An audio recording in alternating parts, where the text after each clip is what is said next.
జీవితంలో మీరు ఏం చేయాలన్నా ఫస్ట్ ఆఫ్ ఆల్ మీ తల్లిదండ్రులు బతుకున్నప్పుడు ఏదైనా సాధించుర్రి. వాళ్ళు చనిపోయినాక మీరు సాధించి ఎవరు చూయించుకోవాలనుకుంటారు మీ సక్సెస్? సో వాళ్ళు బతికున్నప్పుడే మీరు ఏది సాధించాలన్నా వాళ్ళు బతుకున్నప్పుడే సాధించుర్రి. ఎందుకంటే వాళ్ళు ఫస్ట్ అందరికంటే సంతోషించేది వాళ్ళే. మీకు తల్లిదండ్రులు ఉన్నప్పుడే మీరు ఏదైనా ఒకటి సాధించుర్రి. వాళ్ళకి సంతోషాన్ని ఇవ్వరి, వాళ్ళని మంచిగా చూసుకోరి. వాళ్ళు ఒక్కసారి చనిపోయారు అనుకో మిమ్మల్ని పట్టించుకునే వాళ్ళు ఉండరు. అసలు మీరు ఏం చేసినా ఎవరు దేకరు. అర్థమవుతుందా? ఫస్ట్ ఆఫ్ ఆల్ తల్లిదండ్రులు ఉన్నప్పుడే మీరు జాబ్ చేయాలన్నా, బిజినెస్ చేయాలన్నా, ఏది చేయాలన్నా వాళ్ళు బతుకున్నప్పుడే సక్సెస్ అయ్యి చూపించుర్రి. వాళ్ళు సంతోషించినంత ఎవ్వరు మీ రిలేటివ్స్ కాదు, మీ దోస్తులు కాదు, ఎవ్వరు బయట ఎవ్వరు సంతోషించరు. అర్థమవుతుందా? నిస్వార్థపరులు అంటే తల్లిదండ్రులే. వాళ్ళని మించిన వాళ్ళు ఎవ్వరు లేరు. అర్థమవుతుందా? ఎప్పటికైనా గుర్తుంచుకో, నువ్వు జాబ్ తెచ్చుకోవాలన్నా, మంచి మార్క్స్ తోటి పాస్ కావాలన్నా, మంచి చదువుకోవాలన్నా, అండ్ బిజినెస్ చేయాలన్నా, అందులో సక్సెస్ కావాలన్నా ఫస్ట్ ఆఫ్ ఆల్ మీ తల్లిదండ్రులు బతుకున్నప్పుడే చూపించుర్రి. సో అప్పుడు వాళ్ళ కన్నులు ఎగురు ఆ ఆనందం వేరే లెవెల్ ఉంటుంది. అర్థమవుతుందా? ఏదైనా వాళ్ళు బతుకున్నప్పుడు ఏది చేయాలనుకుని అది చేసి చూపించుర్రి. ఎందుకంటే వాళ్ళకు కాకుండా ఇంకెవరు ఉన్నారు నీకు భూమి మీద? నిస్వార్థపరులు ఎవరంటే తల్లిదండ్రులు తప్ప ఎవ్వరు లేరు. వాళ్ళే నిస్వార్థపరులు, స్వార్థం లేని వాళ్ళు, కల్మషం లేని వాళ్ళు తల్లిదండ్రులే. అర్థమవుతుందా? నువ్వు మంచి స్కూల్లో మంచిగా ర్యాంక్ తెచ్చుకోవాలనుకున్నావు అనుకో, ఖచ్చితంగా ర్యాంక్ తెచ్చుకో. అండ్ అది వాళ్ళ ముఖంలో చూడు సంతోషం ఎంత ఆనందం ఉంటుందో. సో నువ్వేం చేయాలన్నా, చదువులో మంచి మార్క్స్ తెచ్చుకొని మంచి ర్యాంక్ కొట్టాలనుకున్నా కూడా కొట్టి చూపించు. సో దాంతోపాటు ఆనందం ఫస్ట్ ఆఫ్ ఆల్ మీ తల్లిదండ్రుల ముఖంలోనే అధికంగా ఉంటుంది. అర్థమవుతుందా? అండ్ మీరు జాబ్ కొట్టాలనుకుంటే వాళ్ళు బతుకున్నప్పుడే కొట్టుర్రి. వాళ్ళు చనిపోయినాక మీరు జాబ్ కొట్టి ఏం లాభం? ఎవరికి పోషిస్తారు? ఎవరిని చూపిస్తారు? ఎవరి కోసం బతుకుతారు కదా? సో ఏదైనా వాళ్ళు బతుకున్నప్పుడే సాధించరు. ఏదైనా వాళ్ళు చనిపోయినాక ఏం లాభం? నువ్వు సాధించి ఎవరికి చూపించుకుంటావు కదా? సో ఎప్పటికైనా వాళ్ళు ఉన్నప్పుడు వాళ్ళ విలువ తెలుసుకో. అండ్ వాళ్ళకి మంచి చూసుకోవాలని ఎప్పటికీ నేను కనిపించి ఇంత స్థాయికి తీసుకొచ్చారు కాబట్టి వాళ్ళు ఏం తినాలనుకుంటే అది తీసుకురా, వాళ్ళకి ఏం కావాలనుకుంటే అది తీసుకొచ్చి పెట్టు. తల్లిదండ్రులు ఏం అడగరు కాబట్టి మనమే అన్నీ తీసుకొచ్చి పెట్టాలి. వాళ్ళకి నచ్చిన బట్టలు, గోల్డ్, అండ్ నచ్చిన ఫుడ్, అన్ని రకాల చెప్పులైనా ఏదైనా అన్నీ వాళ్ళకి ఏం కావాలో అన్నీ మీరే వాళ్ళు అడగకన్నా ముందే మీరు ఎట్లయినా వాళ్ళు అడగరు కాబట్టి అన్నీ మీరే తీసుకొచ్చి పెట్టుర్రి. అది మీ బాధ్యత. సో చాలామందికి దొరకదు అదృష్టం. ఎందుకంటే కొందరికే దొరుకుతుంది తల్లిదండ్రులకి వాళ్ళ రుణం తీసుకునేది. సో వాళ్ళకి ఎవరైతే అతి తొందరగా జాబ్ తెచ్చుకొని వాళ్ళ తల్లిదండ్రులు చూసుకుంటారో వాళ్ళకు ఉన్నంత ఆనందం వాడికి ఎన్ని జన్మలు ఎత్తినా అంత ఆనందం ఉండదు. మీ తల్లిదండ్రులు బతుకున్నప్పుడే మీరేం సాధించాలనుకున్నా అది సాధించరు, వాళ్ళకి చూపించరు. సో వాళ్ళు సంతోషించినంత ఎవరు సంతోషించరు.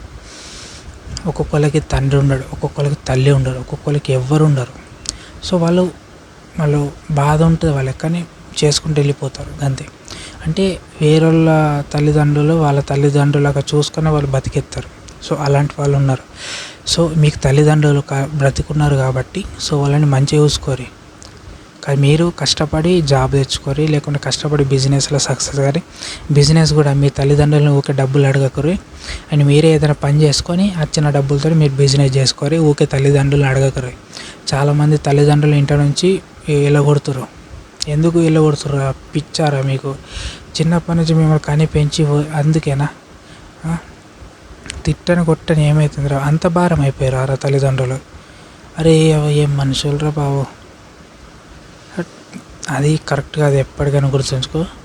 నిన్ను కనిపించరు. నువ్వు చిన్నప్పుడైతే బాత్రూమ్ పోయినా అన్నీ మొత్తం మలమూత్రాలన్నీ సాపేసింది కదా తల్లి. సో తండ్రి అంతా నిన్ను ఎత్తుకొని పెంచింది కదా. సో అవన్నీ మర్చిపోయినా అంత ఈజీగా నీకు భారం అయిపోయిందా? పెళ్ళాం రాగానే కలాస్ తల్లిదండ్రులను నూకేస్తున్నా. ఏం బతుకురనేది అనవసరంగా నేను అన్నారు వాళ్ళు. ఏం బతుకురనేది నీ ఎవరైనా తల్లిదండ్రులని ఎప్పటికీ ఇంట్లోకించి వదిలేకుర్రి. వాళ్ళు లేకపోతే మీరు భూమి మీద లేరు అసలుకి. అర్థమవుతుందా? ఎవరు కన్నారని పిచ్చి పిచ్చి మాటలు మాట్లాడకూరి. మీరు ఏదైనా వాళ్ళు అట్లా అని మాటలని వాళ్ళకి బాధ పెట్టకూరి. వాళ్ళు తిట్టితే పడుర్రి, ఏం కాదు. అరే మిమ్మల్ని తిట్టే అది వాళ్ళకి హక్కు కాకపోతే ఇంకెవరికి ఉంటుంది హక్కు కదా. తల్లిదండ్రులు తిడితేనే అది ఒక ఆనందం. ఎందుకంటే ఇప్పుడు వాళ్ళు తిట్టకుండా ఇంకోళ్ళు తిడతారు కదా. సో ఫస్ట్ ఆఫ్ ఆల్ చెప్తున్నా, వాళ్ళు ఉన్నప్పుడే వాళ్ళ విలువ తెలుసుకోరు. వాళ్ళు పోయినాక బాధపడితే ఏం లాభం. చనిపోయినాక మిస్ యూ నాన్న, మిస్ యూ అమ్మ ఏంది ఇది? బతుకున్నప్పుడు వాళ్ళకి ఏమేం కావాలో వాళ్ళు మంచిగా చూసుకోర్రి. చనిపోయినాక బాధపడడం ఎందుకు? బతుకున్నప్పుడు అన్నీ అలా మీ నాన్నకి నచ్చిన బట్టలు ఏందో సెలెక్ట్ చేసుకొని ఆ బట్టలు కొనుకొచ్చివు, వేసుకోకుండా బతిమలాడు. మీ అమ్మకి కూడా సేమ్ అంతే. మీ అమ్మకి ఏమేం కావాలో ముందే తెలుసుకొని అన్నీ తీసుకొచ్చి పెట్టు. వాళ్ళకి ఎలాంటి ఇష్టమో, ఎలాంటి తినాలని ఉన్నదో అవి తినిపించు. అన్ని రకాల బట్టలు తీసుకురా, అన్నీ వాళ్ళకి ఏం కావాలో, గోల్డ్ కావాలో అవన్నీ తీసుకురా. ఇవన్నీ నువ్వే వేయకపోతే ఇంకోటి చేస్తాడు. నీ కోసం అన్నీ చేసారు కాబట్టి అలా ఆనందం వేరుంటుంది. మీ తల్లిదండ్రులు నువ్వు కొన్న వస్తువులు వేసుకొని, నువ్వు కొన్న వస్తువులు ధరించినప్పుడు అందులో ఆనందం నీకు దేంట్లో దొరకదు. అర్థమవుతుందా? సో నువ్వు వాళ్ళ కోసం పని చేయి. ఎవడో ఒక దానికోసం వచ్చిన దానికోసం వేస్ట్ అది. ఒక అమ్మాయి కోసం తల్లిని వదిలేస్తావా?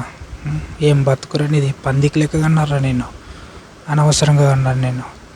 ఒక అమ్మాయి కోసం తల్లిని దూరం పెట్టుడు, తండ్రిని దూరం పెట్టుడు. నీకు యాన్నో ఎంజాయ్ కోసం నువ్వు తల్లిదండ్రులను వదిలేసిపోయి ఆడ ఎంజాయ్ చేస్తావా? వాళ్ళని కూడా తీసుకుపో కదా, అందరు కలిసి ఎంజాయ్ చేస్తారు. ఎవరి కోసమో నచ్చినట్టు బతకకు, నీకు నచ్చినట్టు బతుకు. అందులో నీ ఫ్యామిలీ వాళ్ళని మంచిగా చూసుకో. నువ్వేది చేయాలన్నా తల్లిదండ్రులు ఉన్నప్పుడే చెయ్యు. నేను రిలేటివ్స్ పట్టించుకోరు, వాళ్ళు లేనప్పుడు అలా మీ తల్లిదండ్రులు చనిపోయినాక కుక్క కూడా పట్టించుకోరు. నేను మీ రిలేటివ్స్ పట్టించుకోరు, దోస్తులు పట్టించుకోరు. అసలు సొసైటీ అయితే నేను దేకది. అప్పుడు వెళ్తుంది ఎలాంటి వాళ్ళని మిస్ అయినా. అప్పుడు బాధపడే ముందు అంతా బాధపడే బదులు ఇప్పుడే నువ్వు నీ కళ్ళ ముంగట ఉన్నారు కదా తల్లిదండ్రులు, వాళ్ళకి ఏం కావాలో తెలుసుకొని తీసుకొచ్చి పెట్టు. తినని మారం చేస్తారు, బతిమలాడి తినిపించు. నువ్వు చిన్నప్పుడు తిన అని అన్నావు కదా, మరీ గోరుముద్దలు తినిపించదా మీ అమ్మ? మీ నాన్న కూడా మరి ఎత్తుకొని తినిపించిందిగా, ఏం కావాలనుకుంటే తీసుకొచ్చి పెట్టిందిగా. మరి నీకేం రోగం పుట్టింది? కాలు చేతులునే కదా నీకు, పని చేసుకొని వాళ్ళని మంచిగా చూసుకో. వాళ్ళని నేను ఎట్లయితే చూసుకున్నా నువ్వు కూడా అట్లని చూసుకోవాలని. అందులో ఉన్న ఆనందం వేరుంటుంది. అర్థమవుతుందా? మీ ఎంజాయ్ చేయుర్రి, కానీ మీ తల్లిదండ్రుల గురించి ఆలోచించేది. అర్థమవుతుందా? మరి వాళ్ళు అనుకోవచ్చు, నా కొడుకు ఇంత మంచిగా నన్ను చూసుకుంటుంది, నా కూతురు ఇంత మంచిగా చూసుకుంటుందని వాళ్ళు ఆనందం ఉండాలి. సో తల్లి ఎప్పటికి చెప్పదు నాకు అది కావాలి ఇది కావాలి, తండ్రి కూడా అసలు చెప్పడు. సో మీరే ఒక్కసారి మీ తల్లిదండ్రులు మీరే అన్నీ తీసుకొచ్చి పెట్టుర్రి. ఒక్కసారి మీ నాన్న డ్రెస్ చూడు ఎట్లా వేసుకుంటుండో. సో నువ్వు పని చేసుకొని వాళ్ళకి మంచి బట్టలు కొనియలేవా? నువ్వు పని చేసుకొని మీ అమ్మకి మంచి చీర కొనియలేవా? అదే నీ లవర్ల కోసం పిచ్చి ఖర్చు పెడతావు, అన్ని చీరలు ఇస్తావు, డ్రెస్సులు కొనిస్తావు, గోల్డ్ ఇస్తావు. మరి నీ తల్లికి అద్దా? కన్న తల్లికి అద్దా? పిల్లం ఎక్కువైపోయిందా? నీకు తల్లి లేక నేను కనకపోతే నీకు పిల్లం ఎడిగించి వస్తుందిరా? నేను కానీ పెంచిరు కాబట్టి కొంచెం మన సిగ్గు ఉండాలా. మనిషి పుట్టినా కాబట్టి తల్లిదండ్రులను చూసుకోవాలా, అది నీ బాధ్యత. ఎంత కష్టంలో ఉన్నా చూసుకోవాలా. మరి వాళ్ళు నేను చిన్నప్పుడు అంత కష్టంలో ఉన్నా నేను చూసుకోలేరా? వాళ్ళు తినకుండా కూడా నీకు తినిపించారు, మరి అది ప్రేమ కాదా? సో ఎవరి కోసం అని మరి? సో చెప్తున్నా, మీరేం సాధించాలన్నా ఏం చేయాలన్నా వాళ్ళు బతుకున్నప్పుడే చేయరు. వాళ్ళు చనిపోయాక బాధపడితే ఏం లాభం? ఏదైనా వాళ్ళు బతుకున్నప్పుడే చేయరు, చనిపోయాక ఏం లాభం లేదు చేసి. వాళ్ళు ఉన్నప్పుడే నచ్చింది కొనుకొచ్చారు, తీసుకొచ్చి పెట్టుర్రి. వాళ్ళకి ఏం కావాలో నువ్వు చూస్తుంటే చిన్నప్పుడు అంటుంది అమ్మ అప్పుడప్పుడు నాకు అది ఇష్టం ఇది ఇష్టం అని అనుకుంటా. ఒక పేపర్ మీద రాసుకొని లిస్ట్ పెట్టుకో. నీకు ఎప్పుడైతే జాబ్ వస్తుందో అవన్నీ తీసుకొచ్చి తీసుకుపో ప్లేస్లకి. మీ తండ్రి కూడా సేమ్ అంతే. తండ్రి ఎప్పుడు నువ్వే తెలుసుకోవాలి. మీ నాన్న చూడు, దేనైతే ఇష్టంగా చూస్తారో అది ఆయనకు అవసరం, ఆయనకు అది ఇంట్రెస్ట్. సో ఆయనకి గోల్ ఫుల్ఫిల్ కానీ ఉంటాయి. అవి ఏమేం కావాలో అవన్నీ ఒక పేపర్ మీద రాసుకొని తెలుసుకొని నువ్వు కష్టపడి జాబ్ తెచ్చుకుంటావు, బిజినెస్ చేస్తావు, చేసి వచ్చిన డబ్బులతో అవన్నీ తీసుకొచ్చి పెట్టు. బయట దింపు, ఏమున్నది? అమ్మాయితో తిరుగుతావా, అబ్బాయితో తిరుగుతావా, మీ తల్లిదండ్రులతో తిరగవా? ఏం సిగ్గా? బయటోడు ఏమని అనుకుంటాడు సిగ్గా? వాళ్ళ కూడా తల్లిదండ్రులు ఎవ్వడి కోసం నువ్వు బతుకుతలేవు. అర్థమవుతుందా? మీ తల్లిదండ్రుల కోసం బతుకుర్రి. ఓడి కోసమో దేనికోసమో దానికోసం బతకకుర్రి. వాళ్ళు ఉన్నప్పుడే నీకు విలువ గుర్తుంచుకో. బయట నీకు రెస్పెక్ట్ ఇస్తారంటే మీ అమ్మ నాన్నని చూసే. ఎవడైనా నేను మంచిగా వెళ్తున్నా మంచిగా మాట్లాడిస్తుంటే మీ అమ్మ నాన్న నిజ చూసే మాట్లాడిస్తారు, నిన్ను చూసి కాదు. వాళ్ళ దగ్గర నుంచే నీకు రెస్పెక్ట్ వస్తుంది. సో అదృష్టం ఉండాలిరా నీకు. తల్లిదండ్రులు ఇంకా ఉన్నారంటే నీకు జాబ్ వచ్చినాక కూడా అసొంటోళ్ళ దూరం పెడతావు. ఏం బతుకులరా మీ అవ్వ. ఒక్కసారి వాళ్ళ ముఖం చూడరి. వాళ్ళకి స్వార్థం అనేది ఉండదు మనసులో. అది కావాలి ఇది కావాలని కోరికలు ఏం కోరరు. కొడుకు కూతురు బాగుండాలనుకుంటారు అంతే. సో మీరు ప్రాక్టికల్ ఆలోచించరి. మీకు జాబ్ చేయాలన్నా బిజినెస్ చేయాలన్నా అందులో సక్సెస్ అయి చూపించాలన్నా వాళ్ళు బతికినప్పుడే చూపించరు. వాళ్ళు చనిపోయాక మన్ను పోసుకున్నందుకు మీరు ఓళ్ళకి పెడతారు. వాళ్ళు బతుకున్నప్పుడు ఏదైనా చేయాలనుకుంటే చేయరు. అర్థమవుతుందా? సో ఏదైనా వాళ్ళు బతుకున్నప్పుడు వేయర్రి. సో వాళ్ళు చనిపోయాక బాధపడకుర్రి. ఉన్నప్పుడే వాళ్ళకి ఏమేమి కావాలో అన్నీ తీసుకొచ్చి పెట్టుర్రి. అప్పుడే మీ ఫుల్ఫిల్ చేసుకోరు అన్ని గోల్స్ అన్నీ. అర్థమవుతుంది?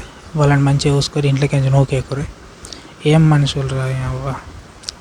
ప్లీజ్ అందరూ మీ తల్లిదండ్రులని ఎప్పటికీ ఇంట్లోకి వదిలేకుర్రి. సో భారం అది తప్ప ఆలోచన అది. అర్థమవుతుందా? సో మీకంటూ కొంచెం సిగ్గు బుద్ధి అన్నీ ఉండాలి. మిమ్మల్ని కనిపించారు కాబట్టి మీరు కూడా మంచిగా చూసుకోవాలి వాళ్ళని. అదృష్టం ఉండాలి కన్న తల్లిదండ్రులు నీ దగ్గర ఉన్నారంటే. అర్థమవుతుందా? సో మీరు జాబ్ చేయాలన్నా బిజినెస్ చేయాలన్నా సక్సెస్ అయ్యి చూపించరు. అది మీ కన్న తల్లిదండ్రి బతుకున్నప్పుడే. అందులో ఆనందం నీకు దేంట్లో దొరకదు ఆనందం. వాళ్ళు బతుకున్నప్పుడే వాళ్ళకి అన్ని రకాలు తీసుకొచ్చి పెట్టుర్రి. అప్పుడే ఆనందం చాలా మంచిగా ఉంటుంది. అర్థమవుతుంది? సో నేను చెప్పింది మీకు నాకు అవసరం లేదు, మీకు ఏమైనా అనిపించుకోరు కానీ. సో ఈ వీడియో మీకు నచ్చితే లైక్ చేయండి. అండ్ ఇలాంటి ఇన్ఫర్మేషన్ తెలుసుకోవాలనుకుంటే మన ఛానల్ సబ్స్క్రైబ్ అయ్యండి. అండ్ మరొకటప్పుడు మళ్ళీ కలుసుకున్నాం. అంతవరకు జై హింద్, జై తెలంగాణ. ఒకటి చెప్తున్నా, తల్లిదండ్రులను ఎప్పటికి వదిలేకుర్రి.